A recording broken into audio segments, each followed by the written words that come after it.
Les cas de concertation séquentielle avec les opérateurs économiques maliens se poursuivent au niveau du ministère de l'Industrie et du Commerce, en vue d'une satisfaction des besoins vitaux des populations maliennes. Conformément à l'acte 3 de la lettre de cadrage adressée au Premier ministre par le président de la transition, son Excellence le général d'armée Assimi Goïta. Après les importateurs de riz et les producteurs d'huile alimentaire, c'était au tour des producteurs et importateurs de ciment d'être reçus par le ministre Moussa Alassane Diallo. À l'ordre du jour, il était prévu de statuer sur la structure de prix, l'organisation du circuit de distribution ainsi que l'approvisionnement du pays en ciment. Il faut noter que le ciment joue un rôle extrêmement important dans les maillages industriels. Toutefois, il existe une grande marge entre les prix d'acquisition au niveau des usines et celui de chez les revendeurs. Il était impératif d'échanger avec les acteurs concernés afin de résoudre cette problématique. 2026, Inch'Allah, le Mali va être autosuffisant en ciment. Tous les investissements qui sont en cours, par rapport à nos besoins de 3 600 000 tonnes de ciment par an, aujourd'hui, on va vers les 2 millions de production annuelle par an. Je pense que les investissements qui sont en cours, les usines qui sont en cours de construction, vont nous amener en fin 2025, courant 2026, à l'autosuffisance de notre pays en ciment, ce qui est une excellente nouvelle, ce qui est une bonne chose pour le Mali, ce qui est une bonne chose pour l'économie malienne et ce qui est une très bonne chose pour les populations maliennes. Les trois problématiques qui se posent à nous, c'est comment assurer et garantir l'accessibilité, la disponibilité et le prix. C'est la combinaison de ces trois facteurs qui sera de nature à permettre donc à nos concitoyens de bénéficier de plein fouet les effets bénéfiques de tous ces investissements qui sont réalisés dans le domaine des industries du ciment.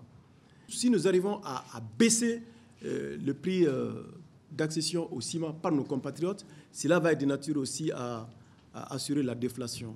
Et in fine, ça sera aussi de nature à protéger les pouvoirs d'achat des Maliens, à protéger les pouvoirs d'achat. Et je pense que cela nous semble extrêmement important. Et c'est pourquoi la rencontre de cet après-midi s'inscrit parfaitement dans le plan d'action du gouvernement qui est de nature à assurer la satisfaction des besoins fondamentaux des populations. À la suite d'une série d'échanges, plusieurs pistes ont été évoquées avec en point de mire la mise en place d'une commission de réflexion. Globalement, il a été retenu par l'ensemble des intervenants que le prix du ciment est anormalement élevé au Mali. Et pour apporter une correction dans ce prix anormalement élevé, afin de permettre aux Maliennes et aux Maliens d'accéder au ciment à moindre coût, afin de favoriser l'accès à la propriété immobilière et à l'habitat, nous avons jugé utile donc de mettre en place une commission de réflexion qui va travailler à la fois sur la structure du coût de production au niveau des usines, premièrement. Deuxièmement, l'analyse des acteurs qui interviennent dans la chaîne de distribution et les différentes marges qui sont distribuées au niveau de chaque acteur.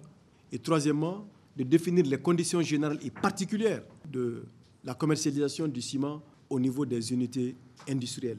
Donc sur la base de ces trois paramètres, un arbitrage sera effectué en concertation avec l'ensemble des acteurs de façon à apporter une réponse appropriée à la problématique du coût élevé du ciment dans notre pays. Et je me réjouis aussi de l'engagement pris par les uns et les autres et de tous les acteurs de façon à ce que dans une semaine, nous puissions nous retrouver pour examiner davantage ces trois paramètres et notamment la structure du coût de production au niveau des usines afin que nous puissions véritablement apporter toutes les mesures correctrices qui seront de nature à assurer la baisse du prix du ciment dans notre pays. Donc l'exercice que nous sommes en train de mener cet après-midi est à la fois un exercice pour faciliter l'accès des Maliens au ciment afin de permettre à chaque Malienne et à chaque Malien d'avoir son habitat, sa maison, mais aussi et surtout de nous inscrire dans une dynamique d'assurer la continuité de l'exploitation des unités industrielles, de façon à leur permettre d'assurer à la fois la production, la productivité, la rentabilité et la compétitivité, et afin qu'on puisse arriver véritablement à la vérité des prix de la commercialisation du ciment dans notre pays. Dans l'espoir d'une autosuffisance en ciment d'ici 2026, avec une optimisation de production et un accès à un coût abordable, le ministre de l'Industrie et du Commerce réitère la volonté des plus hautes autorités d'assurer la satisfaction des besoins élémentaires des Maliens, qu'il s'agisse des produits alimentaires, des biens d'équipement ou des biens de service.